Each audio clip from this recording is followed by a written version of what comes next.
Hello friends, welcome back to media talks. நான் உங்கள் மௌனிகா.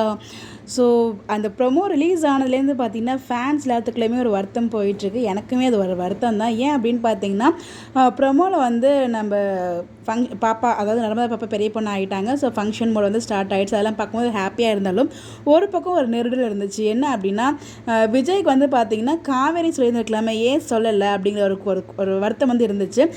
விஜய்க்கு வந்து பார்த்திங்கன்னா மாமி சொல்லி தான் விஷயங்கள்லாம் தெரியுது. அதுவும் சேர்லாம் கொண்டு வந்து, ஸோ நிவின் வந்து பார்த்திங்கன்னா வேறு வீட்டில் இருந்து அவங்க எல்லோரும் வந்துட்டாங்க. இவங்க எல்லாம் வந்து பார்த்திங்கன்னா நம்ம விஜய்க்கு தெரியாமல் இருந்துச்சு.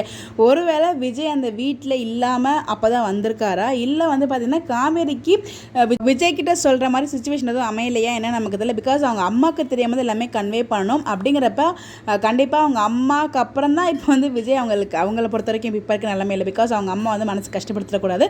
அதனால் அவங்க அம்மாவுக்கு தெரியாமல் சொல்ல முடியாமல் அவங்க மேபி கண்டிப்பாக மனசுக்குள்ள நினச்சிருப்பாங்க, ஐயோ நம்ம சொல்லாமல் இருப்போமே கூட. அந்த மாதிரி ஏதாச்சும் காவேரியை நியாயப்படுத்துகிற மாதிரி ஒரு சீன்ஸ் அங்கே இருக்கும்.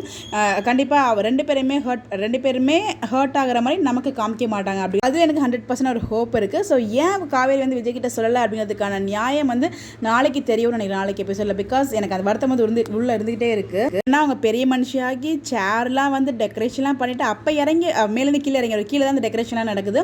அப்போ கீழே இறங்கி வரும்போது என்ன டெக்கரேஷன் பண்ணிட்டு இருக்காங்களே அப்படிங்கிற மாதிரி அவர் யோசிக்கிறார். அப்படிங்கிறப்ப இவ்வளோ நேரம் அவருக்கு டிலே தெரியாமல் இருந்திருக்கு. அதுதான் வந்து யோசிக்க வேண்டிய விஷயமா இருந்துச்சு. பட் எனிவேஸ், இதுக்கு ஏதாச்சும் ஒரு நியாயப்படுத்துகிற மாதிரி சீன்ஸ் நாளைக்கு இருக்கும்னு நினைக்கிறேன். பார்ப்போம். நீங்கள் என்ன நினைக்கிறீங்க? கண்டிப்பாக நானும் ஃபீல் பண்ணேன். ஸோ நான் ஃபீல் பண்ண மாதிரி கமெண்ட்ஸையும் நிறைய பேர் வந்து ஃபீல் பண்ணியிருந்தாங்க. விஷயமோட பக்கத்துக்கு ரொம்பவே ஹாப்பியாக இருக்குது. பட் இது குட்டியான ஒரு வருத்தம் இருந்துச்சு, அதை கூட நான் ஷேர் பண்ண நினச்சேன். கண்டிப்பாக நிறைய ஃபேன்ஸும் இதை வந்து ஃபீல் பண்ணியிருப்பீங்க. கண்டிப்பாக நீங்கள் யாரும் ஃபீல் பண்ணாதீங்க. அதுக்கான ஒரு நியாயமான ஒரு விஷயம் வந்து நாளைக்கு எபிசோடில் இருக்கும். அது நான் வந்து உங்களுக்கு அஷூரன்ஸ் தரேன். பிகாஸ் வந்து அவ்வளோ அசால்ட்டாக விட்டுற மாட்டாங்க, நான் நம்புகிறேன். பார்ப்போம் என்ன நடக்குதுங்கிறத வெயிட் பண்ணி தான் பார்க்கணும். ஃபங்க்ஷன் மோட்லாம் பார்க்கும்போது அவ்வளோ ஹாப்பியாக இருக்குது. எந்த பிரச்சனையும் இல்லாமல் சந்தோஷமாக சுமூகமாக முடியணும் இந்த ஒரு ஃபங்க்ஷன். அது மட்டும் தான் உள்ளுக்குள்ள ஒரு பயம் இருந்துகிட்டே இருக்குது. பாப்பா, உங்களுடைய கருத்துக்கள் மறக்காமல் கமெண்ட்டில் ஷேர் பண்ணுங்கள். Bye bye.